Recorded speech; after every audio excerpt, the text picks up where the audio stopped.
এক সাহাবী এসে বলছে, ইয়া রাসূলুল্লাহ, প্রতিবেশীর খেজুর গাছটা বেঁকা হয়ে আমার বাড়িতে আইসা পড়ছে,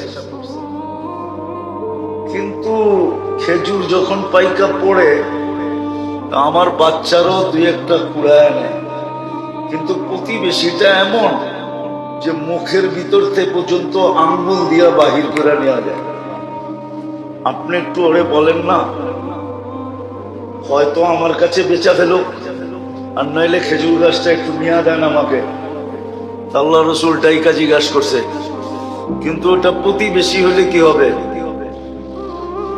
নিজেকে মুসলমান বললে কি হবে? আসলে ছিল মুনাফিক। আল্লাহ রসুল বলছে খেজুর গাছটা দিয়া দে, জান্নাতে একটা খেজুর গাছ তোকে নিয়ে দিব। তো বলছে, ইয়া রাসূলুল্লাহ, এটা ছাড়া যদি আরেকটা বলতেন তো দিয়া দিতাম। এটার খেজুর গুলো আমার বাচ্চার খুব পছন্দ। তো পাশেই দাঁড়ানো ছিল আবু দাহদা রাদিয়াল্লাহু তাআলা আনহু। নাম ছিল কি? আবু দাহদা, দারদানা দাহদা। উনি দাঁড়ানো ছিল। উনি আল্লাহ রসুলকে জিজ্ঞাসা করছে, ইয়া রাসূলুল্লাহ, আমি যদি নিয়া দেই আমার জন্য? বলছে অবশ্যই। তো উনি মুনাফিকের রব জানতেন। যায়া বলছে, শুন, খেজুর গাছ বেচা ফেলা। আল্লাহ রসুলকেই দিলাম না, তোকে দিমু করতে গা। ওই সময় খেজুরের পাকা মৌসুম। আমার ওই 600 বাগানের একটা গাছের একটা বাগান আছে, ওটা দিয়া বেচবি, সওদা করবি, ওটা দিয়া দিমু তোকে। আমার এই খেজুর গাছ দিয়া দে। একটা বিনিময় কয়টা? কত? তাও পাকা ফল গাছে, পাকা ফল। আরবদের নিয়ম ছিল, যখন খেজুর পাকতে থাকতো, তো এখনো মদিনায় গেলে দেখবেন আপনি খেজুরের বাগানের ভিতরে ছোট একটা ঘর পাবেন, ছোট একটা ঘর পাবেন। কেননা খেজুর যখন পাকতে শুরু করে তোরা এন্টার ফ্যামিলি সহ এখানে চলে যায়, আর শেষ খেজুরটা পর্যন্ত ওইখানে থাইকা এটাকে সুরক্ষা করে। আবু দারদা রাদিয়াল্লাহু তাআলা আনহুর ফ্যামিলিও চলে গেছিল ওই বাগানে। তো বলছে, ঠিক আছে, ঠিক আছে।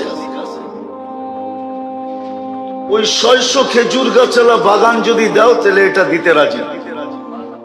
তো বলছে, ডান, নিয়ে নিলাম। দেখেন বেচা কিনি শেষ। তো দৌড়াইতেছে বাগানের দিকে, যায়া নিজে বাগানে ঢোকে নাই, কেননা বেচা তো হয়ে গেছে। বাইরের থেকে আওয়াজ দিতেছে, উম্মাদ দাহদা। ওনার নাম ছিল আবু দাহদা, ছেলের নামে নাম। তো বলতেছে, উম্মুদ দাহদা, জোরে জোরে চিল্লাইতেছে। বলছে, কি হইছে? বাচ্চা কাচ্চা লয়া বাইরে চলায়। মানি খেজুর বাগান বেচা ফেলছি। বলছে, কি খেজুর বাগান বেচা ফেলছো? মানি বলছে, আল্লাহ রসুলের সাথে জান্নাতের বাগানের বিনিময়ে ওয়াদা হয়ে গেছে। দেখেন মহিলা কেমন বাহির হইতেছে, চিৎকার দিতে দিতে, রবিহাল বাইয়া বা দাহদা, রবিহাল বাইয়া বা দাহদা, রবিহাল বাইয়া বা দাহদা। মার চিৎকারের লগে বাচ্চারও চিৎকার দিতেছে, রবিহাল বাইয়া বা দাহদা। বড় দামি ব্যবসা করে আসছো তুমি।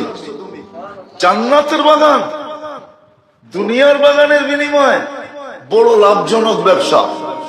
বাইরে চলে আসছে, বাগান ওকে বুঝাইয়া দিয়া বলছে, ইয়া রাসূলুল্লাহ, খেজুর গাছ কিনা ফেলছি।